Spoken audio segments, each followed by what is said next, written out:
ایسا انسان جس نے 100 لوگوں کو قتل کیا ہے، ناحق لوگوں کا مال چھینا ہے، کتنا ستایا ہوگا، کتنی تکلیف دی ہوگی، لیکن اولیاء کرام کی محبت دل میں بسائے ہوئے جب ان کے گاؤں کی طرف چلا کہ ان کے پاس جاؤں گا، عبادت و ریاضت کروں گا، گناہوں کی معافی مانگوں گا، اللہ مجھے معاف کر دے گا، تو اللہ تبارک و تعالیٰ نے صرف نیت کرنے کی وجہ سے اس کے گناہوں کو معاف کیا۔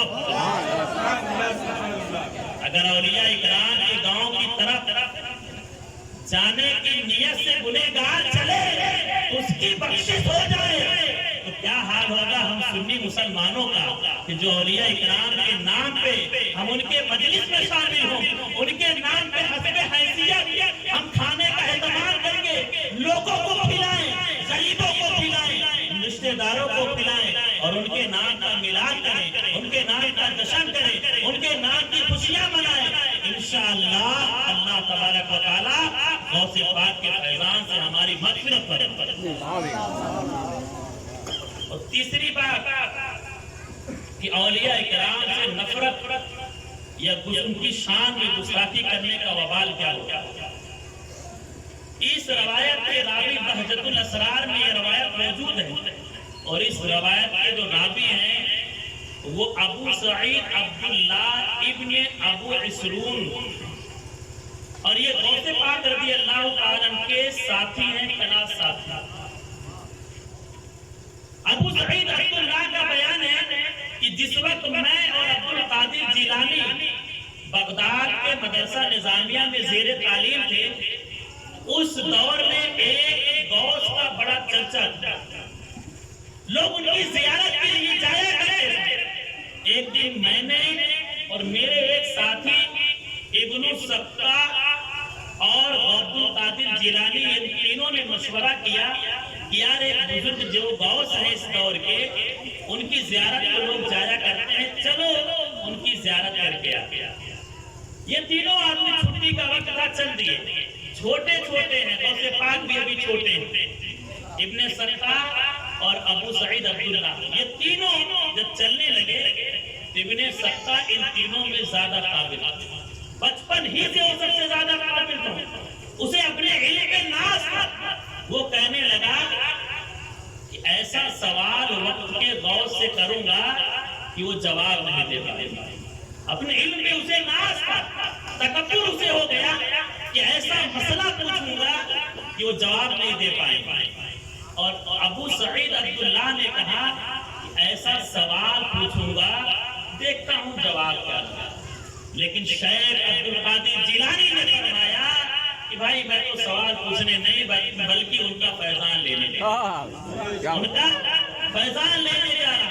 اسی نیت کے ساتھ تینوں وہاں جب پہنچے تو ان غوث کی کرامت یہ تھی کہ ابھی موجود ہیں، ابھی غائب ہیں، پھر موجود ہو گئے، غائب ہیں۔ جب یہ تینوں مجلس میں پہنچے تو دیکھے کہ کرسی خالی ہے، وہاں کوئی موجود نہیں۔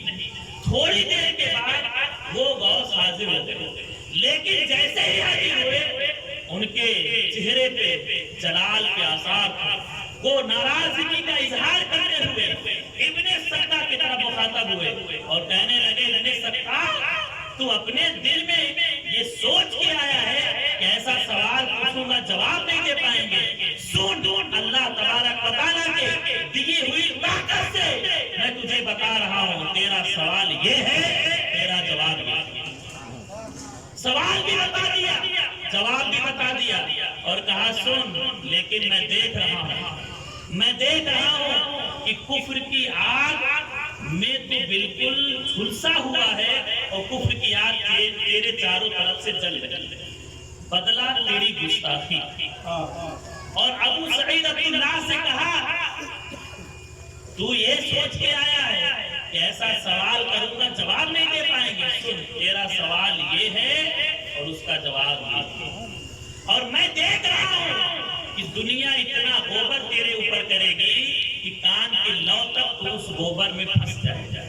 اور پھر اس کے بعد محبت بھری نگاہ عبدالقادر جیلانی غوث اعظم کے اوپر ڈالی اور فرمایا بیٹا عبدالقادر میں دیکھ رہا ہوں کہ ایک زمانہ وہ آئے گا کہ بغداد کی جامع مسجد پر منبر پہ کھڑے ہو کر کے فرمائے گا قدمی حاضری علی رغبت उम्मती कुल्ली वलील्लाह, मेरा ये कदम दुनिया के तमाम वलियों की गर्दनों पे है और सारे दुनिया के वली अपनी गर्दनों पे तेरे कदम को ले। अबू सईद का बयान है कि वक्त के गौस ने जैसे जैसे कहा था वैसे वैसे बात पूरी हुई और अब्दुल कादिर जिलानी जब बड़े हुए, पढ़ के फारिग हुए, तो बगदाद की जामा मस्जिद पे आप मिंबर पे खड़े होने के फरमाया कि ऐ दुनिया के वलियों सुनो, मेरा ये कदम दुनिया के तमाम वलियों की गर्दनों पे है। दुनिया के तमाम वलियों की गर्दनों पे गौसे आजम ने अपने कदम होने का ऐलान फरमाया और सारे वलियों ने तस्लीम फरमाया। अबू सईद का बयान है, लेकिन इब्ने सत्ता का हाल बड़ा बुरा हुआ। इब्ने सत्ता जब पढ़ के फारिग हुआ, हाफिज कुरान का, कारी कुरान का, आलिम का, मुफ्ती था, मुनाजिर था, जिस फन में चाहो, जिस मौजू पे चाहो उससे मुनाजरा करवा लो, लेकिन गौस की गुस्ताखी की थी उसने। हुआ ये एक नसरानी बादशाह की लड़की के ऊपर फिदा होगा और उसी के चक्कर में रहने लगा और एक दिन बादशाह से कहने लगा कि मैं आपकी बेटी से निकाह करूंगा। उस नसरानी बादशाह ने कहा कि निकाह करने के लिए अपने मजहब को छोड़ना पड़ेगा। इसने कहा मैं राजी हूं, मैं तैयार हूं। लिहाजा ये ईसाइयत को कबूल कर लिया और उसकी बेटी से निकाह करके उसके यहाँ रहने लगा। जिंदगी गुजरती रही, लेकिन जब बीमार हुआ इसके ससुर ने इसे उठाया और रोड पे इसे डाल दिया। अबू सईद जो इस रवायत के रावी हैं वो कहते हैं कि एक दिन मेरा गुजर उस रास्ते से हुआ जिस रास्ते पे इब्ने सत्ता को उसके ससुर ने डाला। तो मैंने देखा कि वो बिल्कुल फटे पुराने कपड़े में, भूखा प्यासा, बिल्कुल एकदम खस्ता हाल में पड़ा हुआ है और नजर का वक्त तारी है, उसकी रूह अब निकले या तब निकले। तो मैं नेक खाली के लिए उसके सर को उठा करके काबा की तरफ, उसके सर को उठा के काबे की तरफ कर दिया कि इसकी रूह ऐसे निकले कि इसका चेहरा काबा की तरफ हो। लेकिन जैसे ही मैं घुमाया फिर उसका चेहरा पूरब की तरफ हो गया। बार बार मैंने कोशिश की लेकिन उसका सर काबा की तरफ नहीं हुआ। फिर मैंने कहा ऐ इब्ने सत्ता, तू तो हाफिज कुरान था, कारी कुरान था, बुखारी मुस्लिम तुझे याद है, बड़ा मुनासिब था, क्या वो मसाइल तुझे याद है या सब तू भूल गया है? उसने कहा सब भूल चुका हूँ, बस कुरान पाक की एक आयत करीमा याद है, रुबमा यवद्दुल लज़ीना कफरू लौ कानू मुस्लिमीन। कितने काफिर ये तमन्ना करेंगे काश वो मुसलमान होते। ये आयत करीमा यानी उसका ईमान भी छूट चुका है, मुसलमान भी नहीं बचा है।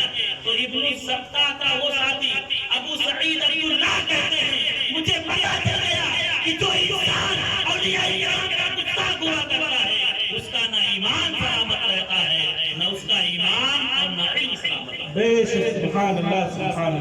पता चला कि उसने क्या कहा था इब्ने सत्ता ने, यही जो कहा था कि ऐसा सवाल पूछूंगा कि जवाब नहीं दे पाएंगे। ये गुस्ताखी में आ गया और इसके बदले में अल्लाह तबारक व तआला ने इब्ने सत्ता के इल्म को छीन दिया। कुरान का जो हाफिज था उसको अल्लाह ने उसके सीने से मौत फरमा दिया। जो मसाइल याद थे उन सबको खत्म कर दिया। यहाँ तक कि कुरान की सिर्फ एक आयत उसके सीने में बची और आखिरी वक्त वो कुफ्र पे उसकी मौत हुई। पता चला कि औलिया इकराम की शान में, अल्लाह वालों की शान में गुस्ताखी करने का नतीजा ये होता है कि मरने के वक्त क़िबला की तरफ न मुंह हो पाता है और न कलमा नसीब होता है। मौत में जो होती है कुफ्र पे हुआ। अल्लाह की बारगाह में दुआ करता हूँ कि अल्लाह हमें औलिया इकराम की मोहब्बत में जिलाए और हमारा खात्मा भी औलिया इकराम की मोहब्बत में। आमीन। और तीसरी बात मैंने कही, गौसे पाक रज़ी अल्लाह तआला की जिंदगी का एक, हमारे जिंदगी से हमारे लिए दस्तयाब एक उसवे हसना। गौसे पाक रज़ी अल्लाह तआला अन्हु सिर्फ एक बाकरामत वली का नाम नहीं है बल्कि एक बहुत बड़े मुफ्ती का, मुहद्दिस का, मुफक्किर का बेटा भी था। गौसे पाक रज़ी अल्लाह तआला की उम्र जब 18 साल की हुई तो अपने वालिद के तरके में मिले हुए बैल को رکھ سامنے کر کے اور ہل کو کندھے پہ رکھ کر کے کھیت کی طرف جانے لگے کہ چلو کھیتی کروں، کچھ بوؤں